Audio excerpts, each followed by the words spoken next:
マイの日本語ポッドキャスト。こんにちは。マイの日本語ポッドキャストへようこそ。マイです。皆さんお元気でお過ごしでしょうか？私は元気です。はい、最近なんですけど、旦那さんがよくテスラの話をするんですね。で、FSD っていう機能があって、多分自動で運転してくれる機能のことだと思うんですけど、すごいですよね、本当に。AI が代わりに運転してくれる時代だなんてね。うん、なんか子供の頃に想像していたことがこう一つ一つ現実になっていくっていう、そういう感じしませんか？うん、私子供の頃ジュラシック・パークっていう恐竜の映画が大好きでよく見ていたんですね。でその映画の中で自動運転の車が出てきて、もうすっごい驚いたのを今でもはっきり覚えていますね。うん、なんかこう誰もそのハンドルを握っていないのに、そのハンドルが勝手に動いているんですよ。うん。で、それを見た時に、なんで？なんで動いてるの？って、もうすっごい衝撃を受けたんですよね。うん。でね、本当にね、それが今ではそんな技術もどんどんどんどん普及していって、ね、そのうち本当に人が運転する方が珍しいって思われる時代が来るんじゃないかななんて考えたりもしますね。はい。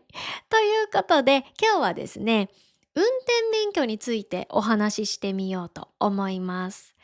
で、日本の運転免許のことや、あとは私自身のエピソードも交えながらお話ししていきますので、ぜひぜひ最後まで聞いていただけると嬉しいです。ではまず、日本では普通自動車免許は18歳から取得することができます。高校を卒業した後すぐに免許を取る人も多くって、日本では大人への第一歩として免許を取る人も少なくありません。そして日本では運転免許を取る場合、まず最初に自動車教習所という場所に通います。で、この教習所で車の基本的な操作や交通ルールをしっかりと学んでから、筆記試験、そして実技試験を受けます。で、その試験に合格すると教習所を卒業できます。はい。で、もう一つあります。その後に運転免許センターで本試験である筆記試験を受けなければいけません。そうなんですよ。また筆記試験を受けるんですね。うん。で、それに合格すると、その日のうちに免許証が発行されて、正式に運転免許を持つことができます。で、教習所に通って免許を取得する場合、費用はだいたい30万円から35万円くらいかかります。で、これは地域だったり、あとはマニュアル免許かオートマ免許かっていうのと、あと、学生割引があるかどうか、うん、などによって金額が少し変わってきます。はい。で、決して安くはないのでね、アルバイトをしてお金を貯めてから通う人も多いです。私はオートマ免許を取得したので、教習所の費用はだいたい30万円くらいかかりました。で、当時若かったので、30万円を払わなければいけないって、すごく負担だったんですね。うん。それで、頑張って働いて、お金を貯めてから教習所に通おうって思ってたんです。でもある日、私がおばあちゃん家に遊びに行ったんですね。で、その時におばあちゃんが突然、前はもう免許取れる年齢になったんでしょ？免許は取っておいた方がいいよ。何かあった時に便利だから。あと、免許証は身分証にもなるからって言われたんですね。うん。で、それで、うん、そうだね、取ろうと思ってるんだけど、でもちょっと費用が高いから、お金を貯めてから教習所に通おうと思ってるよって言ったんです。そうしたら、おばあちゃんが、その費用は全額おばあちゃんが出してあげるから、今すぐ教習所に通いなさいって言ってくれて、で、本当に全額払ってくれたんです。そう、もう本当に感謝ですよね。あと、教習所の他に合宿免許というものもあります。これは地方の教習所に約2週間泊まり込みで通いながら、集中的に教習所での教習を受けます。で、この合宿免許の特徴は、通常の教習所より費用が安い。安いことが多いですね。そして短期間で教習を終えられる。そして旅行気分を楽しめる。こういった点ですね。うん。で、友達や恋人と一緒に参加する人もいて、合宿免許イコールちょっとした旅行っていうイメージを持っている人もいますね。うん。で、この合宿免許も通常の教習所と同じで、卒業したらその後、免許センターで本試験を受けます。そして免許証の種類は3種類あります。グリーン免許、ブルー免許、ゴールド免許です。一番最初に免許を取得すると、グリーン免許が発行されます。で、このグリーン免許っていうのは、免許を取得してから最初の3年間持つ免許証で、免許証の帯の色が緑色になっています。そして、このグリーン免許の期間が終わると、今度はブルー免許になります。で、このブルー免許は、グリーン免許の期間を終えた人の他に、過去5年以内に違反や事故があった人にも発行されます。で、これが一般的な免許証なので、日本ではブルー免許を持っている人が一番多いです。はい。そしてゴールド免許は過去5年間無事故、無違反だった人に発行される免許証です。で、安全運転を続けている人だけがもらえる免許証なので、有料運転者の証とも言われています。で、ゴールド免許になると、免許の更新期間が5年になったり、あとは更新時の講習時間も短くなるなどのメリットがあります。で、このようにゴールド免許は日頃からルールを守って運転していることへのご褒美のような免許証ですね。ちなみに私は10年以上無事故無違反です。はい。なので、当然ゴールド免許なんですね。すごくないですか？はい。実はペーパードライバーなんです。うん。で、このペーパードライバーっていうのがどういう意味かっていうと、運転免許は持っているんだけど、ほとんど運転をしていない人のことを言います。そうなんです、私。全然運転してないんですよ。うん。で、たまにね、旦那さんが「運転の練習しなよ」って言うんですけど、皆さん聞いてください。韓国の運転、もう日本よりずっとハードなんですよ。本当に難しいんです。なぜなら、スピードもみんな速いし、あとクラクション鳴らす人が多いんですよ。だから、もう本当に怖くて運転ができないんですね。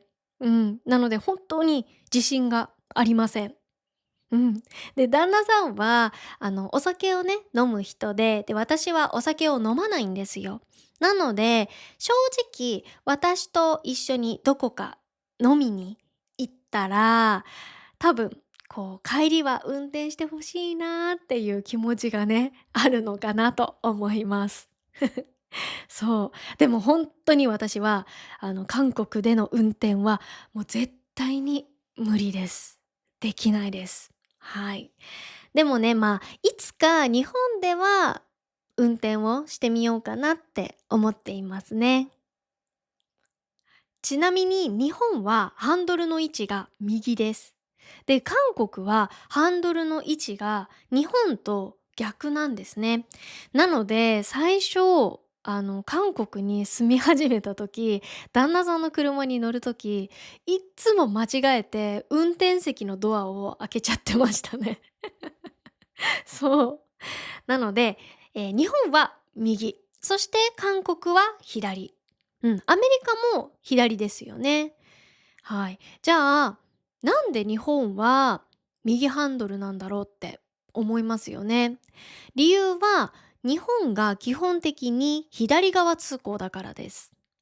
で、左側を走る場合、運転席が右にある方が対向車をよく確認することができて安全なんですね。じゃあなんで日本は左側通行になったのか。これには大きく分けて2つの説があります。まず1つ目は昔の侍の習慣です。侍は刀を左腰に刺していたんですね。なので右側を歩くとすれ違う時に刀の鞘。鞘って刀をしまうケースのことですね。うん。その鞘がぶつかって喧嘩になる可能性があったんですね。なのでそれを避けるために左側を歩く習慣が定着したと言われています。はい。そして2つ目はイギリスの影響です。日本が近代化する際、鉄道技術をイギリスから導入しました。で、当時のイギリスは左側通行だったため、そのままの仕組みが日本に取り入れられた。それで車も右ハンドルになったと言われています。はい。で、一方で、韓国は、右側通行、左ハンドルなんですね。うん。なので、旦那さんは日本で運転すると逆走しそうで怖いって言っていましたね。で、私が免許を取得した時の話なんですが、当時埼玉県に住んでいたので、埼玉県の鴻巣という場所にある免許センターで本試験を受けました。で、これはあくまでもね、噂なんですけど、私が教習所に通っていた時、都道府県の中でも埼玉県の本試験はトップレベルで難しいって言われていたんですね。そう。で、もちろん噂ですし、実際のところは全国的にそこまで大きな差はないと思います。うん。でも、当時はそんな噂があったので、私はそれを信じて本試験までね、必死に勉強したっていう記憶があります。そう、しかもね、実際に難しい問題も多かったですね。うん。で、何が難しいって、引っ掛け問題が多いんですよ。で、この引っ掛け問題っていうのが何かっていうと、よく読まないと間違えてしまうように、わざと作られている問題のことですね。うん。で、本試験を受ける前から教官にも、引っ掛け問題が多いから気をつけなさいって言われていました。で、都道府県によっては、本試験対策の講習を受けられる教室が免許センターの近くにあって、で、本試験当日の2時間くらい前に受講することができます。で、これは強制ではなくって、受けたい人だけが受けるっていう仕組みです。で、埼玉県もこの教室があって、私もね、参加しました。で、その講習を受けるために教室に入ると、天井からものすごい数のヘッドフォンがぶら下がってるんですね。でもそれがなんか変な光景なんですよ。何これっていうような、そういった光景なんですけど、で、しかもその一つの教室にすごい人数が入るんですよ。なので、すっごい狭いです。そう。で、そこでヘッドホンをつけて約1時間半、ひたすらヘッドホンから流れてくる問題と答えを聞き続けます。うん。で、これがまたすごくって、流れてくるのが本試験の予想問題なんですけど、その問題が実際の本試験で出る問題と、なんかほぼ同じ問題がたくさん流れてくるんですよ。そう。で、そのヘッドホン講習が終わると、講師が来て、今度は直接その講師の説明を聞きます。で、面白いのが、その講師が、この引っ掛け問題は高確率で出るから覚えて。この問題が出たら絶対に×だよ。丸じゃないよ。絶対に×だからねって、答えをそのまま教えてくれるんですね。そう。で、その日、友達と一緒に本試験を受けに行ったんですけど、その友達と、こんなことまで教えてくれるのって言いながらね。うん。でも、とにかく覚えなきゃって、もう必死にね、メモを、取っていましたね。はい。そしたら、本当にその問題が本試験に出てきて、もうめっちゃびっくりしましたね。うん。でもね、やっぱり本試験は、それでも難しかったですね。うん。引っ掛け問題でちょっと迷っちゃって、で、思ってたよりも時間がかかってしまいました。うん。で、本試験が終わった後も、もう結果が出るまで、もう友達と一緒にドキドキしながら待っていたっていうのを今でもはっきりと覚えています。そして結果は友達も私も無事合格でした。はい。で、その後、免許のね、写真免許証の写真を撮って、そして免許証を受け取ったんですけど、本当に嬉しかったですね。うん。その日、朝4時くらいに起きたんですよ。で、全部終わったのが夕方だったので、ものすごく疲れていたんですけど、でも結果が良かったのでね、気分は本当に最高でした。で、無事に免許を取得して運転できるようになってから、車を持っているお友達とよく夜にドライブをしていました。で、その友達の車は誰でも運転できるっていう保険に入っていたので、私も練習のために運転をさせてもらってましたね。うん。で、埼玉から東京までひたすらドライブして帰るっていうのをよくやっていました。で、車の中では恋バナをしたり、恋バナって恋の話ね。うん。恋バナをしたり、あとは当時流行っていた J-POP を聴いたりしながらね、ドライブを楽しんでいました。もう本当に今思い出すだけでもすっごくエモいです。うん。で、このエモいっていうのがどういう気持ちかっていうと、英語のエモーショナルから来ていて、こう心が揺さぶられて何とも言えない気持ちになる状態を表す若者言葉ですね。で、嬉しいとか寂しいとか懐かしいっていう、そういった感情、いろいろな気持ちが混ざった時に使います。で、その子とドライブをしている時に、実は一回その子の車を傷つけてしまったことがあるんですね。いつものように私が運転をしていて、で、ちょっと飲み物買おうってなったので、スーパーの駐車場に入ったんですよ。で、日本ってスーパーとかの駐車場に入るとき、駐車券を取らないといけないところが多いんですね。で、その駐車券発行機に車を寄せたんですよね。そしたら寄せすぎちゃってその時にサイドミラーをガガガガってやっちゃったんですよ。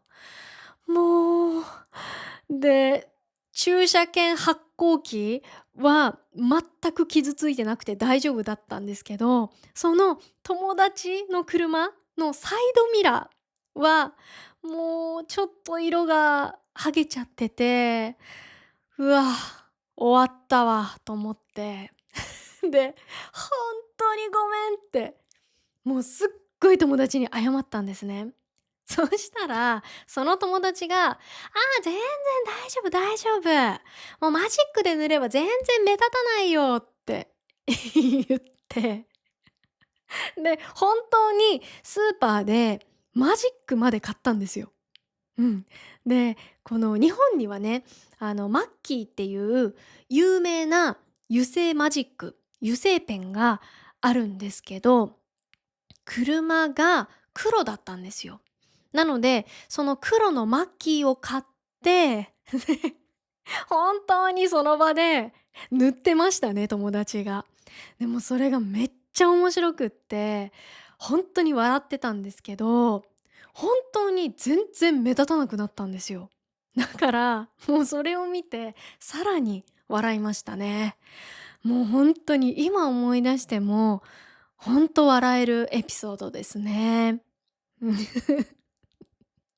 あと、もう一つエピソードがあるんですけど、私、免許を取ってから数年後にお母さんと二人で沖縄旅行に行ったんですね。で、その時にレンタカーを借りて私が運転をしたんです。で、免許を取ってから、普段ね、車もなかったので、そんなに運転していなかったんですよ。なので、もうお母さんがすっごい不安がってて、「本当に大丈夫なの？もう事故とか起こさないでよ。もうあんたの運転怖くってもう絶対寝られない」って言ってたんですよ。うん、もうそれをずっと言われてたんですね。で、正直、私も心の中ですっごく不安でした。うわー、どうしよう、ちゃんと運転できるかな、事故を起こさないかなって。うん。